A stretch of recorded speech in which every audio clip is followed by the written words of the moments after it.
Today we're going to be talking about sandpaper.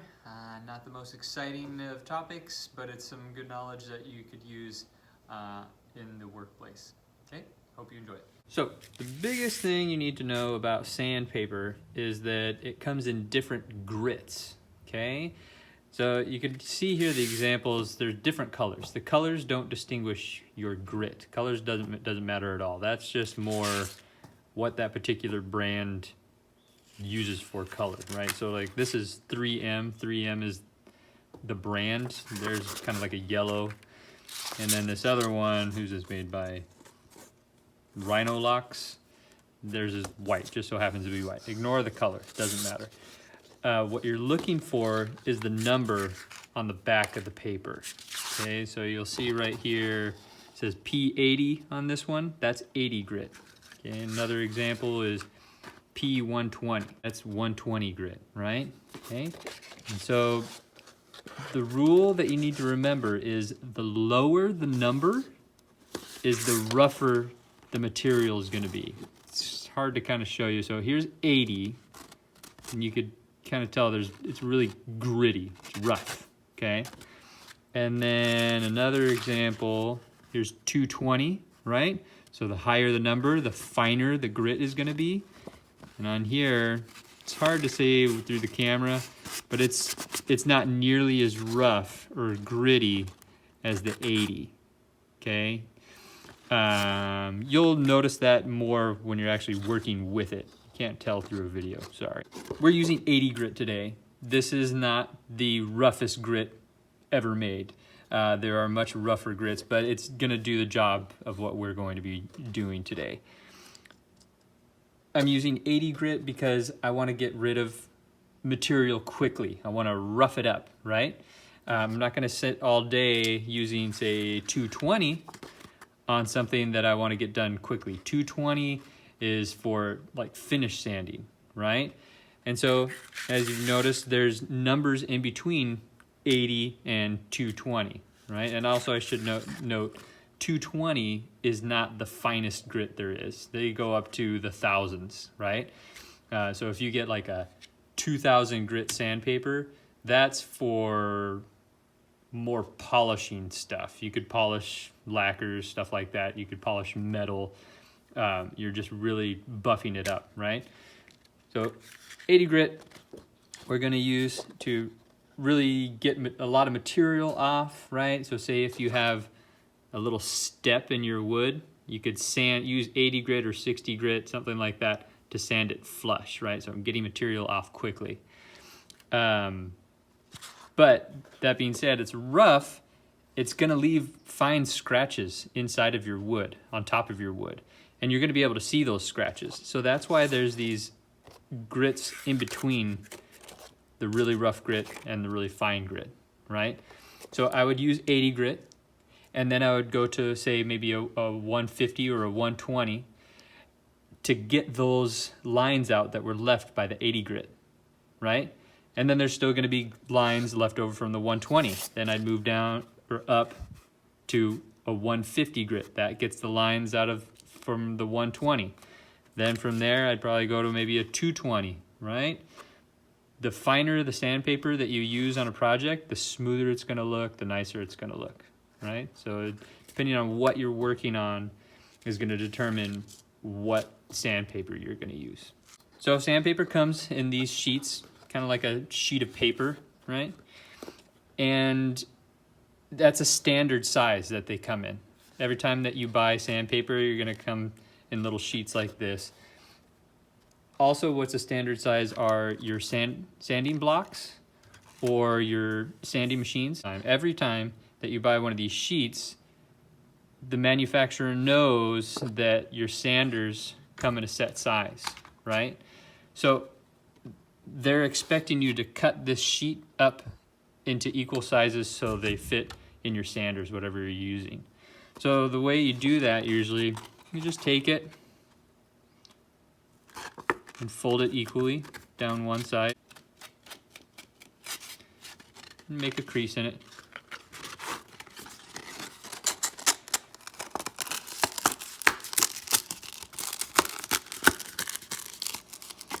All right, so I got a good line in there.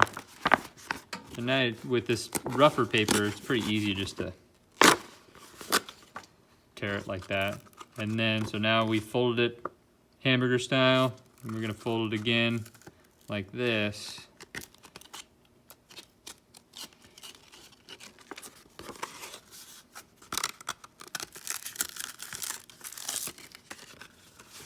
Same thing, rip it down. You could use a box cutter, something like that, if you want to cut it in half. Okay, so you're going to end up with 4 pieces this size, right? And those ones are going to fit nicely onto your sander. These little jitterbug sanders, whatever you want to call them, they always have some sort of a spring catch on them. This particular one, if you take it, move this clip up and down, that opens that tooth. Yeah, so that's where your sandpaper is going to go. There's one on each side. So you're going to take it, open up that little mouth there, place it like this, and then you're going to close that down. And see how it pinched on the sandpaper? Clip it back in its little spot there. Fold it over, and you want to kind of take your time and make sure it's centered on this little black area, right?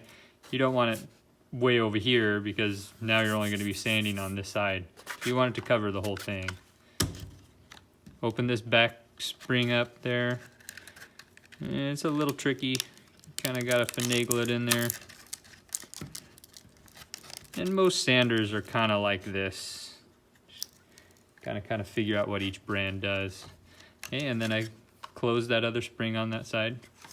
And it's on there pretty good. And that's going to hold your sandpaper while you're doing your sanding. For these little sanding blocks that we have in the class, has this wing nut. Take that wing nut off. Right? Take this little block off. And with our pre-cut size, you just take it and see how it's lined up perfectly with the edge, right? Not this way, you don't want it overhanging. Just like that. Center it up as best you can. Hold it down. Just sort of fold it over on itself. This one you're gonna have to tear to get it around that bolt. Okay, hold it snug like that. Take your block. Put it back on. Put your wing nut back on.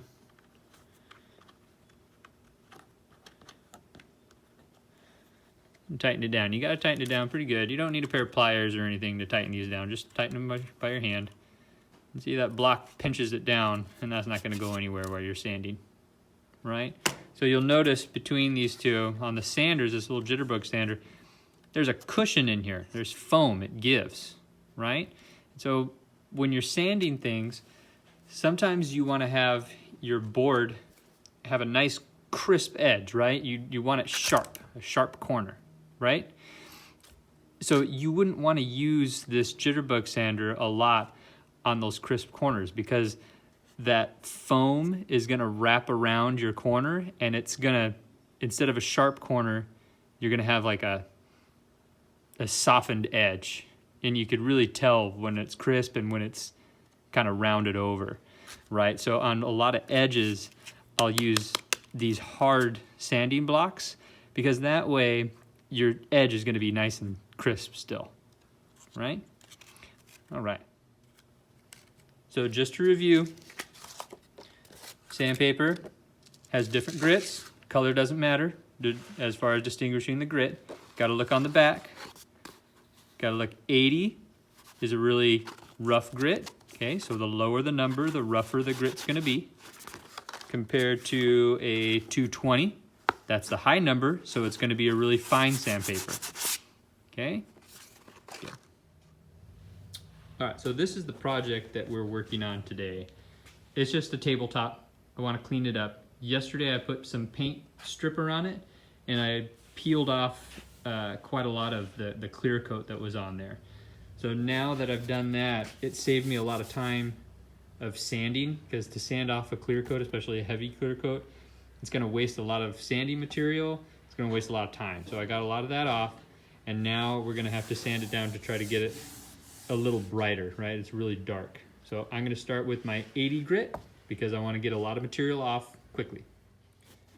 All right, so I've hit this with a little bit of 80. I got a lot more to do, but I wanted to point out, see these little scratches right here?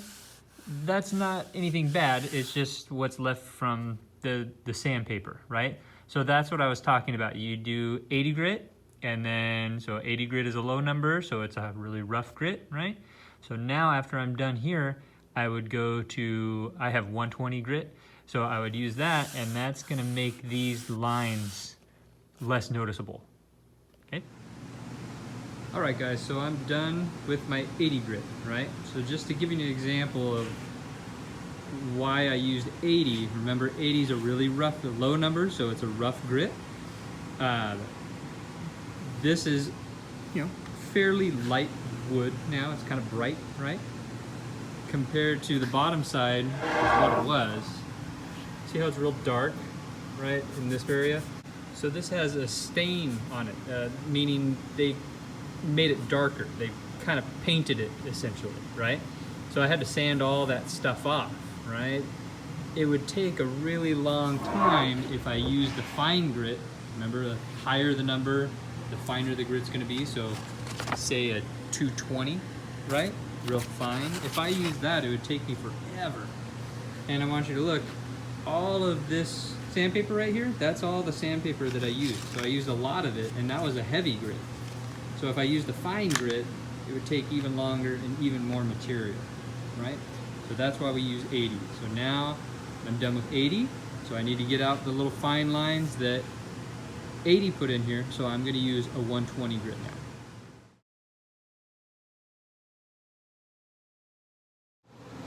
All right, so now it's time to talk about grain pattern, all right? So grain goes a certain way, it goes in one direction, right? So if you have a tree, say this is your tree, the tree grows up this way.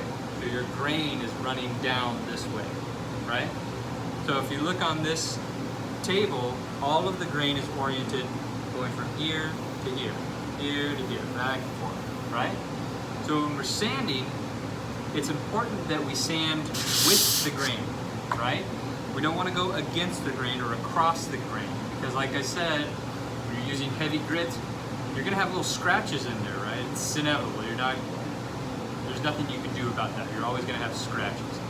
But if you're sanding with the grain, right, you're hiding those lines, okay? So as you work on to a higher number of grit, right, so the finer grits, you're not even going to be able to see those lines if you're going with the grain.